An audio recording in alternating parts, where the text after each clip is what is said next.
Hi my YouTube family, তোমরা সকলে কেমন আছো? আজকে একটু মুডটা অফ আছে, কেননা আমার ছেলে একটু শরীরটা খারাপ হয়েছে, তো ওকে হসপিটাল নিয়ে যাচ্ছি। তো যেতে যেতে ভাবলাম একটু ভিডিও করে নিই আপনাদের সঙ্গে। তো প্রথমে মনটা খারাপই ছিল, তারপর রাস্তায় বেরিয়ে মনটা হ্যাপি হয়ে গেল। যেতে যেতে একটু ভিডিও করে নিলাম। তো আমার ছেলে খুবই খুশি ভিডিও করছি বলে, আর বাইরে করে ও ঘুরতে গেলে খুবই খুশি হয়।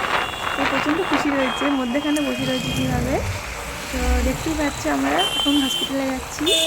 তো যেতে যেতে এই যে আমাদের সবথেকে কলকাতার ফেমাস জায়গা হচ্ছে লেক টাউন। লেক টাউনের বড় ঘড়ি, এই লেক টাউনের বড় ঘড়ি দিয়ে পাস করছি। কলকাতায় কত ট্রাফিক, সকালটায় বাবা যাওয়া যাচ্ছিল না, এত রাস্তায় গাড়ি। তারপরেও ভিডিও একটু করলাম তোমাদের সঙ্গে একটুখানি আড্ডা দেওয়ার জন্য। তো এই যে লেক টাউনের বড় ঘড়ি ক্রস করলাম আমরা। তো এরপর আস্তে আস্তে চলে যাচ্ছি উল্টোডাঙার দিকে।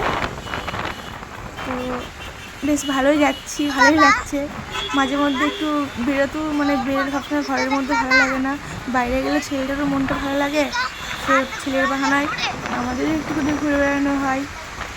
তো ওর পায়ে একটুখানি প্রবলেম হয়েছিল, একটু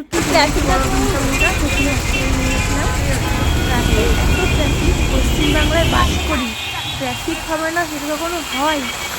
আপনারা দেখতেই পাচ্ছেন কতটা তাও রাস্তা অনেকটা খালি রয়েছে। তো বেশি দীর্ঘকালীন ভিডিও করছি না, বরাবর বকা দিচ্ছে। চলে আসলাম এই হসপিটাল। এই যে হসপিটালে বাসে দেখবে দাঁড়িয়ে রয়েছে কোমরে হাত দিয়ে, ও বাবা পার্কিং করছে। আর এই যে হসপিটাল, শিশু হসপিটালে নিয়ে এসেছি ফুলবাগান, এই ফুলবাগান শিশু হসপিটাল। তো টাটা, আবার আসবো নেক্সট ভিডিও নিয়ে। তো এখন আমরা ভেতরে যাচ্ছি। বাই, আপনারা ভালো থাকুন, আমার ভিডিওটা দেখুন, প্লিজ লাইক করুন।